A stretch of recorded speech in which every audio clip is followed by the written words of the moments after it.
Good morning વિદ્યાર્થી મિત્રો. હવે આપણે ચેપ્ટરના અંતિમ ચરણમાં આવી ગયા છીએ. સ્વાધ્યાય 1.6 સુધીના મેં તમને વિડીયો મોકલાવી દીધા છે. જો એની ડિફિકલ્ટી આવી નથી, આવશે એટલે એનો આપણે લેક્ચર બનાવીશું. તો સ્વાધ્યાય 1 ની અંદર હું એવા દાખલા શીખવાડો કે જે સાબિતીવાળા, બાકી સાબિતી વગરના જે દાખલાઓ છે એ તમારે પ્રેક્ટિસ કરવાની છે અને એમાંથી જ આપણે મને ડિફિકલ્ટી મોકલવા. મહત્વના સાબિતીવાળા દાખલાઓની પરીક્ષામાં એક આટલો દાખલો પૂછાતો, જેમ કે દાખલા નંબર 3 એનો અહીંયા. હવે આની અંદર તમને બે શરતો આપી અને સાબિત કરવાનું છે b બરાબર c. તો આની ઘણી બધી મેથડ છે. મેં તમને શીખવાડી દીધું કે ડાબી બાજુમાં સભ્ય લેવાનો, જમણી બાજુ બતાવી દેવા. એક મેથડ એ પણ છે. બીજી શરતનો ઉપયોગ કરો અને એના ઉપરથી લાવો. તો અહીંયા તમને a + b બરાબર a + c આપી દીધું. તો ચલો શરૂઆત જ આપણે ત્યાંથી કરીએ. તો a + b બરાબર a + c આપી દીધું. ચલો બંને બાજુ આપણે એક વખત b વડે છેદ કરીએ અને એક વખત c વડે છેદ કરીશું. તો આના b વડે બંને બાજુ છેદ કરીએ તો શું બને? a + b અથવા આગળ લખીએ છીએ તો b છેદ આવું પણ થઈ શકે. એટલે કે આગળ લખો તો b છેદ a + b બરાબર b છેદ a + c. બંનેને આપણે b ના વડે છેદ કર્યો. બરાબર હોય તો બંને બાજુ ક્રિયા સરખી લગાવી શકાય. એ આપણો નિયમ છે. બરાબર તો બંને બાજુ સરખી ક્રિયા કરનાર. હવે આ તો છેદનું યોગ ઉપર વિભાજન થઈ ગયું. એટલે b છેદ a યોગ b છેદ b એટલે પોતે b થયો. ચલો આ બાજુ b છેદ a યોગ b છેદ c થઈ ગયું. હવે આ શું થઈ ગયું? તો b છેદ b તો પોતે શું થઈ ગયું? a b છેદ a યોગ b થઈ ગયું. b છેદ a યોગ b થઈ ગયું. તો આ બાજુ એ જ રીતે જો તો જ્યાં જ્યાં a b છેદ c છે, b a છેદ b છે, ત્યાં હું a છેદ c પણ લખી શકું. તો આ બાજુ a છેદ b ની જગ્યાએ હું a છેદ c લખું તો અહીંયા હું આવવાનું? તો અહીંયા a છેદ b ની જગ્યાએ a છેદ c લખી દો. તો અહીંયા a છેદ c યોગ b છેદ c. અથવા એમને એમ રાખીએ અને અહીંયા કોઈ ફેરફાર ના કરીએ તો અહીં આગળ એમને એમ રાખીએ તો a છેદ b લખો તો b છેદ a b યોગ b છેદ c. હવે તમે જો a છેદ b નો યોગ b જોડે, a છેદ b એટલે નાનો સભ્ય હોય એ નાના સભ્યનો યોગ b જોડે કરવાનો. બંને કોમન હોય જ. એટલે આ બંને કોમન હોય છે એમાં સમાયેલા હોય તો હંમેશા છેદ એ b નો સબસેટ થાય, b નો સબસેટ થાય. તો એનો મતલબ આ બેનો યોગ કરવું તો મોટો ગણ જવાબમાં આવે. એટલે b બરાબર a છેદ b યોગ b છેદ c. આનો નંબર 1 આપી. કારણમાં શું લખી શકાય? a છેદ b હંમેશા સબસેટ શું થાય? b. તો બેનો યોગ કરવું તો મોટો ગણ જવાબમાં આવે એવું આપણે ભણીએ. ચલો હવે ફરીથી પાછું a યોગ b બરાબર a યોગ c લઈને હવે બંને બાજુ c વડે છેદ કરો. તો એક વખત b વડે કરો, એક વખત c વડે છેદ કરો. તો એનો જવાબ આટલો આવજો. તો ચલો c છેદ a યોગ b, c છેદ a યોગ c. તો હવે અહીંયા શું થઈ ગયું? c છેદ a યોગ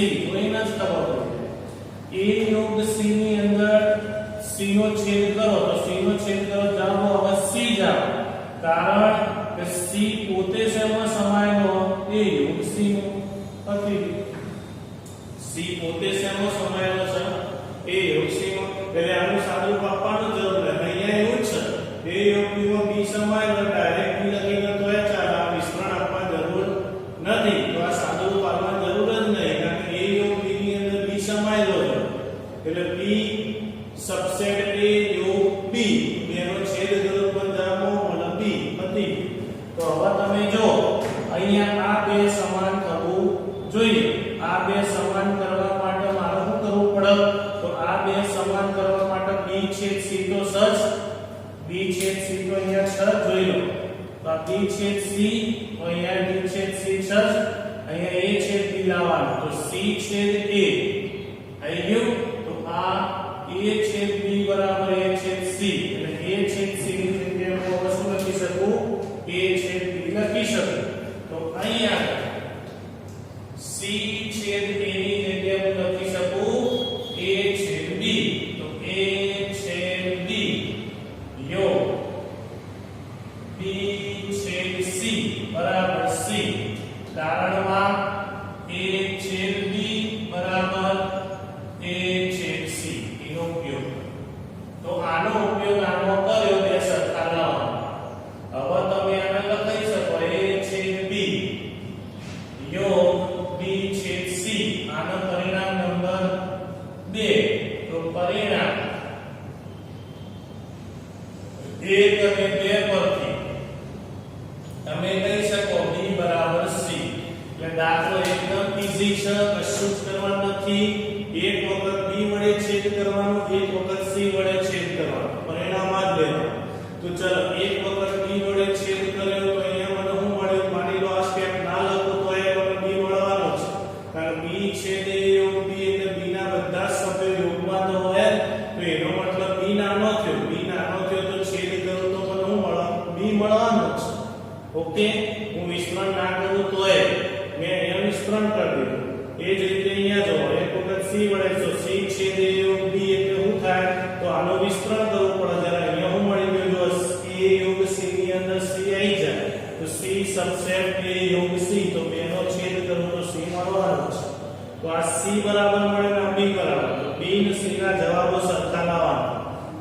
સરખા લાવવા માટે b છેદ c 6 પણ અહીંયા a છેદ b લાવવાનો તો a છેદ c ની જગ્યાએ મેં શું કરી દીધું a છેદ b લખી દીધું આવી ગયો તો અહીં તમારો દાખલા નંબર 3 પૂરો થઈ ગયો હવે તમે જો દાખલા નંબર 4 ની અંદર તમારે બધી શરતો સમકક્ષ સાબિત કરવાની એમાં પહેલી શરત અને a સબસેટ b લો તો એના ઉપરથી આ લઈએ તો બધી શરતો a સબસેટ b ઉપર આધારિત છે એટલે આ ડબલ ઇમ્પ્લાઇઝ કરીને આપણે બે તરફ એરો એટલે બંને તરફ સાબિત થાય હવે a જો b માં સમાયેલો હોય તો a માંથી b ના સભ્યો કાઢી નાખો શું વધે હા તફાવતનો મતલબ શું a માંથી b ના સભ્યો દૂર થઈ ગયા બાકીના જે વધે એ a ના સભ્યો વધે તો a ના સભ્યો કોઈ વધ્યું જ નહીં કારણ કે a માંથી b ના સભ્યો કોમન હતા નીકળી તો a - b બરાબર 5 એ જ રીતે તમે જોઈ શકો છો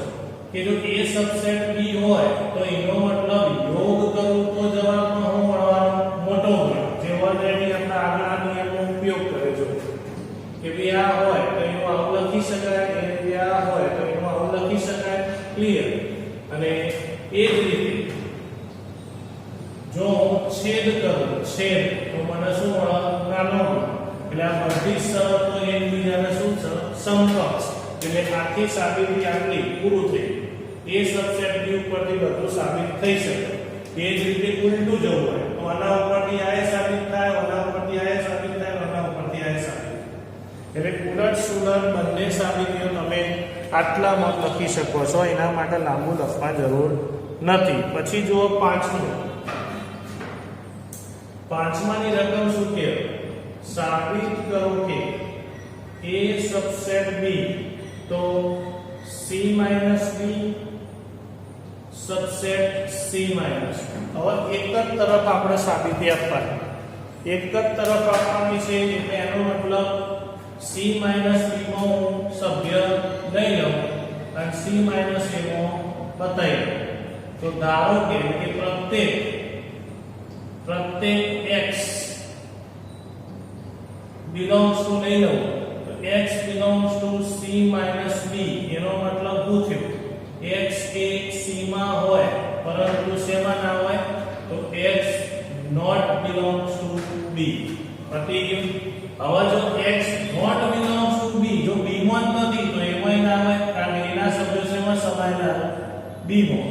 એનો મતલબ સભ્ય x b માં નથી તો એ સભ્ય શેમાં ના હોય x એ માં ના એટલે x belongs to c. x એ કોઈ ઘટક છે ધ્યાન તો x not belongs to a કારણ એ સબસેટ b અંદર આવી ગયો. તો આ તો સાબિત થઈ ગયું. તો x એ c માં હતો અને એમાં નથી તો x એ c માં છે એમાં નથી એનો મતલબ x belongs to શું થાય c માઈનસ.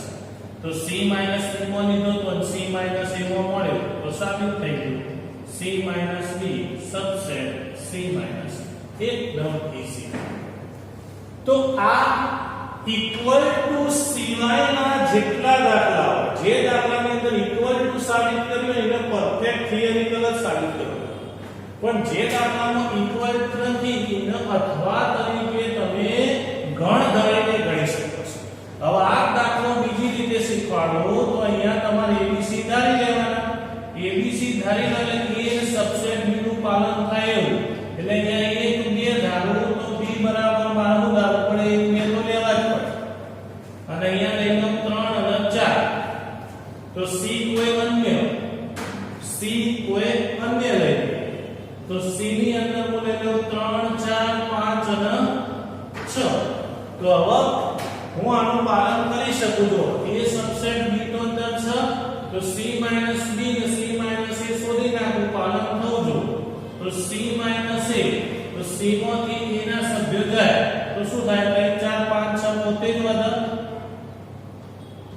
C ના સભ્યો C - a ના સભ્યોને 1 2 તો સદની અંદર એ જ રીતે અહીંયા મારે શું કરવું પડે C - b તો C - b કરું તો શું થવાનું 3 4 જતા રહેશે તો વધે શું 5 અને 6. તો જોઈ લો હવે C - b A C - a માં આવી ગયા તો સાબિત થઈ ગયું C - b subset C - a. તો આના કહેવાય ઉદાહરણ લેવું. આને શું કહેવાય ઉદાહરણ લેવું. એટલે તમે આવા ઉદાહરણ પણ ધારી ગણી શકો છો. તમને જે સરળ પડે તમને જે ઈઝી લાગે બંને રીતોમાંથી તમે કોઈ પણ રીતે દાખલો ગણી શકો છો. એ જ રીતે જુઓ હા છઠ્ઠાની અંદર જો પાવર સેટ ઓફ A બરાબર power set of B IMP જો પાવર સેટ ઓફ A બરાબર પાવર સેટ ઓફ B હોય તો સાબિત કરો કે A બરાબર B.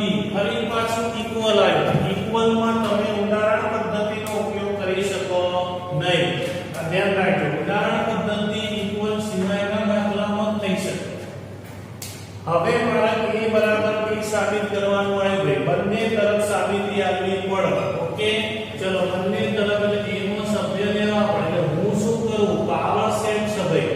તો આપણે જાણીએ છીએ શું પોતે પોતાના ઘરનો ઉગણતો હોય તો પોતે પોતાનો ઉગણતો હોય એટલે A સબસેટ A થી શરૂ કરું તો A સબસેટ A લઉં ભાઈ તો પાવર સેટ નો A શું બની જાય belongs to એટલે સભ્ય બની જાય. થઈ ગયું. જો A સબસેટ A હોય તો A પાવર સેટ નો શું બન્યો સભ્ય. એટલે A belongs to જો P of A લઉં તો P of A બરાબર તો P of B આપી દો તો A belongs to શું કહી શકું P of B કારણ P A બરાબર PB. હવે જો A belongs to P of B હોય તો A સબસેટ ઓલરેડી B થઈ ગયું. હવે A સબસેટ B આવી ગયો તો B સબસેટ A લાવવા માટે કરવાનો B સબસેટ B લેવાનો. B સબસેટ B લઉં તો સભ્ય કોનો થયો પાવર સેટ. હવે PB બરાબર ફરી કારણમાં આવી ગયું કે PA બરાબર તો PB આવી દીધું છે સદાબહાર કન્ડિશન. હવે B belongs to PA તો પાવર સેટ દૂર કરો, B સબસેટ A થઈ ગયું. આવી ગયું પરિણામ 1 અને 2 પર સાબિત થઈ ગયું. તો પરિણામ 1 અને 2 પરથી પૂરું થઈ ગયું. A બરાબર B જે મારે સાબિત કરવાનું.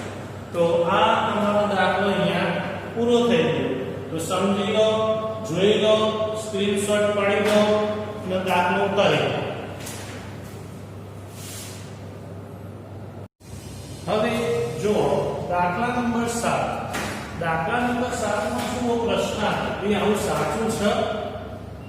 સત્ય છે કે અસત્ય એના માટે મારું ઉદાહરણ લેવું પડે કે ધારી લઉં, ધારો કે A બરાબર હું અહીંયા લઈ લઉં સ્મોલ abc. તમે કોઈ પણ ઉદાહરણ લઈ શકો. પાવર સેટ છે એટલે આપણે ઓછા સભ્યો ધારે. એ જ રીતે B ની અંદર આપણે લઈ લઈએ કે ભાઈ B અને C. તો A યોગ B ના સભ્યો કેટલા થઈ જશે? A, B અને C. હવે દરેકનો પાવર સેટ બનાવો તો P of A કેટલો થયો? 5 A, B અને AB. એવી જ રીતે P of B કેટલો થયો? તો P of B થશે પાછો 5 B, C અને BC. જ્યારે હવે બંનેનો ખરેખર યોગ એટલે PA યોગ PB. PA યોગ PB ની અંદર શું થઈ જશે? 5 પછી A પછી B પછી C, AB અને BC. ઓકે, તો હવે આ થઈ ગયો તમારો ડાબી બાજુનો. હવે P of A into B કરો તો આની અંદર કેટલા ઘટકો મળ્યા? 4 ને 2 6. તો પેલામાં A into B નો 8 થશે. જો 5 A B C AB BC CA અને છેલ્લે A B ને C. હવે તમે જોઈ શકો તો P of A યોગ B, P of A યોગ B બંનેના સભ્યો કેવા થયા? અલગ. તો આપણે કહી શકીએ કે ક્યારે પણ PA યોગ PB not equal to P of A યોગ B. ક્યારે સરખું નથી, એટલે આ સત્ય નથી, સાચું નથી. હવે અહીંયા જોઈએ. હવે અહીંયા આગળ જો બે પરિણામો સાબિત કરવા. હવે મેં તમને બે રીતો કહી દીધી. એક ઉદાહરણની રીત. ઉદાહરણની રીતે તમે સાબિત કરી શકો છો A B ધારીને સૂત્રની રીતે સાબિત કરવો તો એક જ સૂત્ર તમારા જોડે છે. A - B બરાબર A છેદ B. તો B - A હોય તો B છેદ A રહેશે. બસ આનો ઉપયોગ કરવાનો છે. ચલો પહેલા પરિણામની અંદર સાબિત કરીએ તો જે બાજુ વધારે હોય એ બાજુથી સ્ટાર્ટ થાય. તો RHS થી સ્ટાર્ટ કરો. હું ગુણધર્મની રીતે સાબિત કરું છું ભાઈ, જેથી કરીને આપણને સૂત્રોની પ્રેક્ટિસ. ચલો હવે A છેદ B યોગ A માઈનસ B. તો A છેદ B યોગ A માઈનસ B. તો A છેદ B યોગ A છેદ B ડેશ લખી શકું. હવે આ તો શું થઈ ગયું? ડબલના નિયમ પ્રમાણે A કોમન. તો ડબલના નિયમ પ્રમાણે A કોમન કાઢી દઉં તો અહીંયા શું થશે? A છેદ B યોગ B ડેશ. તો B યોગ B ડેશ એટલે તો U પોતે. તો A છેદ U. હવે A છેદ U તો એનો મતલબ જવાબ શું આવ્યો? A. તો એ તો લાવવાનો છે. તો આ થઈ ગયો તમારો LHS જે આપણે સાબિત કર્યું. એવી જ રીતે બીજું પરિણામ. ચલો બીજા પરિણામમાં જે બાજુ માઈનસ હોય એ સ્ટાર્ટ કરવાનું. તો LHS માં અહીંયા A યોગ B માઈનસ A. તો અહીંયા શું થશે? A યોગ B છેદ A ડેશ. હવે A યોગ B છેદ A ડેશ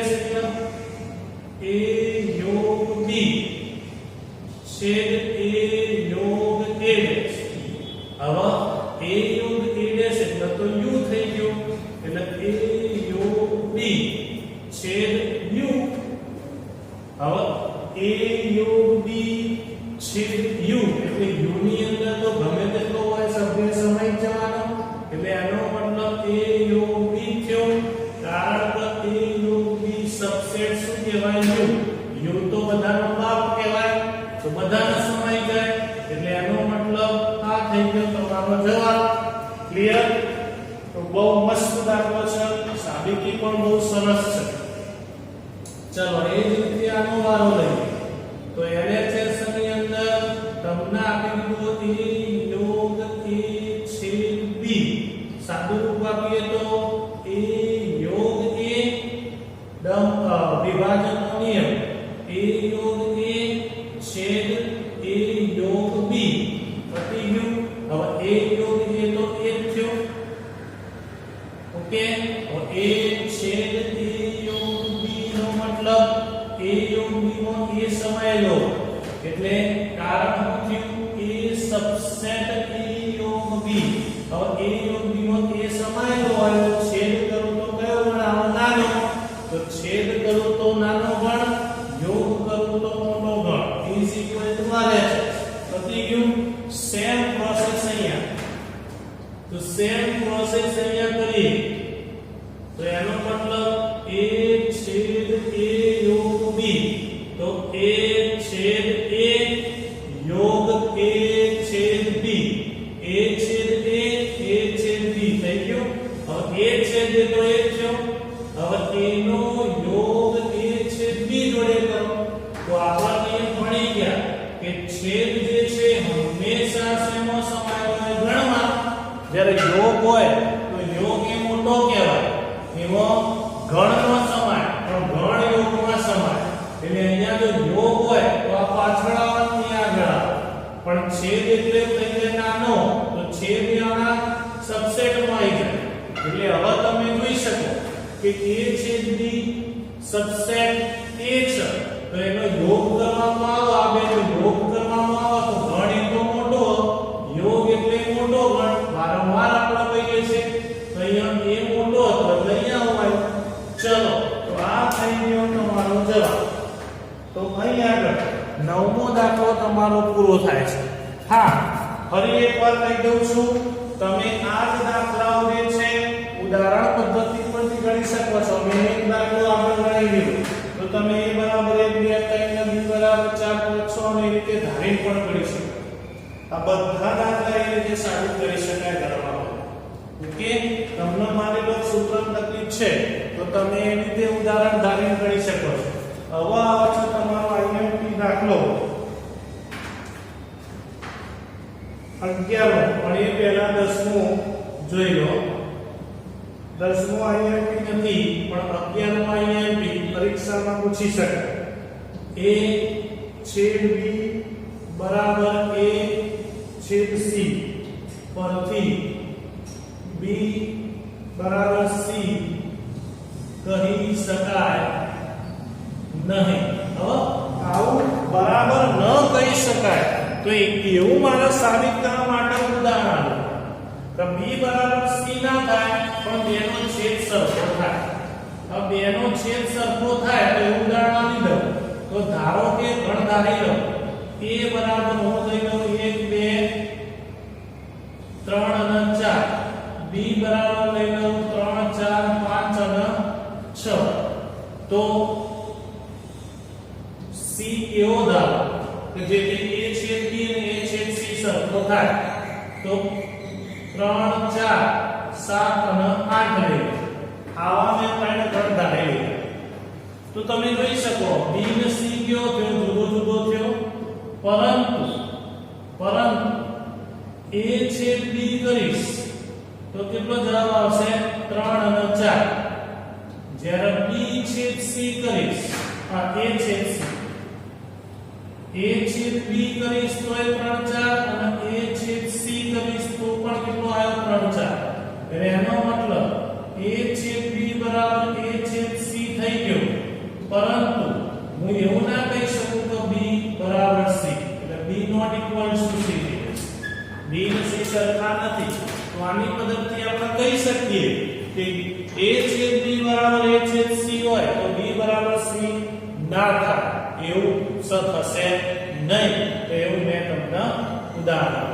તો આ તમારો 10મો દાખલો પતી ગયો અને હવે તમારો સાબિતી વાળો દાખલો 11.